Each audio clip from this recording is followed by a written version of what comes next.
Alright. Rebel 10-year single barrel. This one is actually, like I was saying, an 11.5-ish year. It was barreled March of 2010. And bottled maybe 2 or 3 months before we got it. Mm-hmm. So, we're at about 11.5. Yeah, let's see how it stacks up compared to the one from last year, which was a 14-year. Way sweeter than the 14-year. I should also add this. I don't want to say this is a neck pour, but it's only been open a couple days. Right. Less than a week. A lot of cherry, like Luxardo syrup for sure. A little bit of cream. That's about it. It's like sweet, but it's a simple nose. Mm-hmm.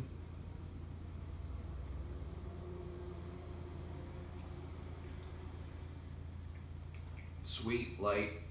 Very, very light. Yeah. Little grassy. I can see it. Yeah, it definitely has that kind of herbal, grassy. Mm.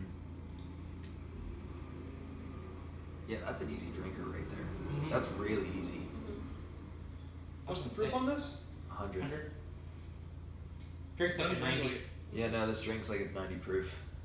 I didn't go. Not in a bad way. Right, I was gonna say it drinks like it's 90 proof, but it has the flavor hits for the proof. Yes. Yes. Absolutely. Like it's really. But it does. I mean, and it has a little bit of a warmth that lingers, but it doesn't. I never feel like it has any heat. Just a little bit of warmth. It's like the mouthfeel is like oily and fluffy, especially for it being 100 proof. This is another one that sort of clinks to the glass. Yeah. A little bit, yeah. Very deep color too. Yeah, it's surprising how dark it is for how like light it is on flavor. Again, this is a solid one for sure. My only gripe with it being, for how light it is, it's what, $70, $80? It's actually 80 now. Yeah. It's 80 now. They bumped that and the old Ezra 7 up $10.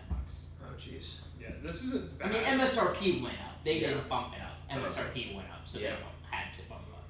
Oh, okay. Yeah. This isn't bad. I don't know if I'd spend $70 or $80 on it though. Yeah, this is an impulse one that I don't regret it. I don't know if I would. Going back, I probably wouldn't have done it, but at the same time, I don't regret it. Yeah, and at the same time too, it's a single barrel. So like, that's a gamble. Yeah, we had one like drop dead amazing single barrel, and it makes sense to have one that's right down the middle. Yeah. I mean, it is a really easy drinker. There's nothing wrong. There's nothing I don't like about it, aside from things I wish it was, but I can't count that against this. Yeah, and that's just the gamble you take with a single barrel. Like, some are going to be better than others. And we'll see how this opens up too. Oh yeah. Because at the same time, when we had that 14, it started out as an oak bomb, and we almost regretted it. Yeah, and then a month later. A month later, I was like, "Give me this." Yes. And then eventually, I forget I can't keep track of what we traded for what. I think it was a Booker's. I think we traded for an open. Oh yeah, it was the Boston batch. Yep, that's what it was. Missing like 2 pours. Yeah. Yeah. That sounds about right. Yeah, because I love. That was whenever I started my phasing into like I only want stuff in the distilleries I know I really like. And I was gonna say I started doing that without realizing that Lux Row is just becoming one of those. Yep. Makers. Lux Row 1792 are pretty much the 3 for me with I mean, I'll go for a good old Scout pick. I'll go for like a New Riff. Well, but those are craft distilleries basically. So. True. Yeah.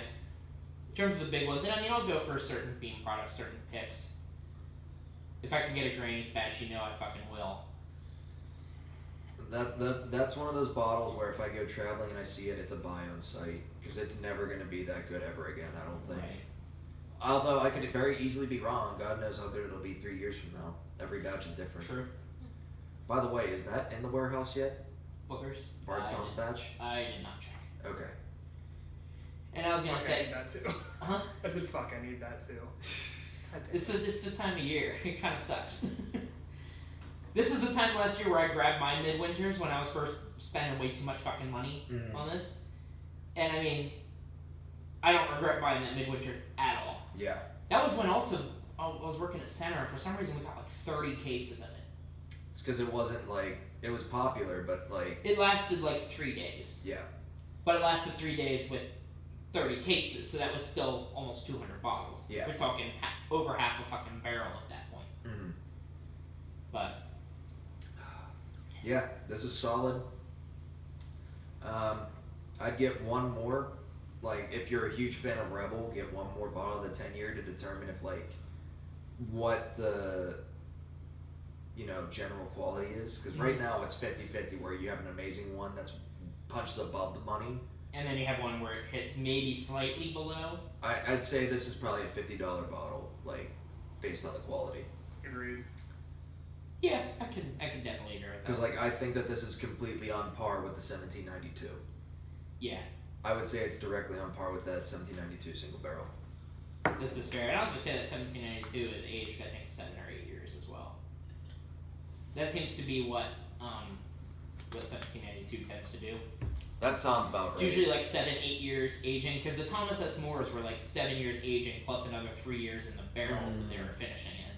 Which also tells you how, at least 3 years in advance they were coming up with those experiments.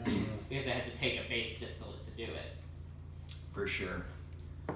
It paid off for them, because I think they were, the general consensus from people who got them is they were all phenomenal. Yeah, that people are raving about them, and they really are solid.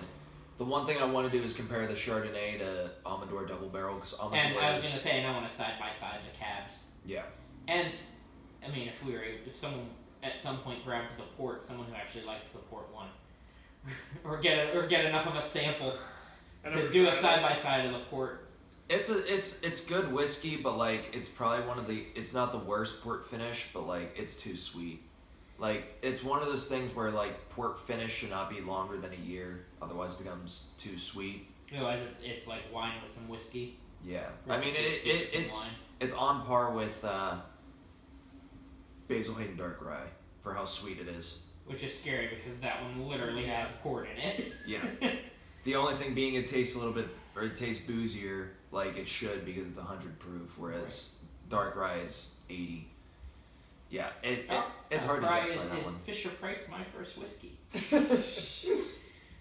Yeah, it doesn't drink like a whiskey. Yeah. But, anywho, Z. Yeah. But yeah, Rebel 10.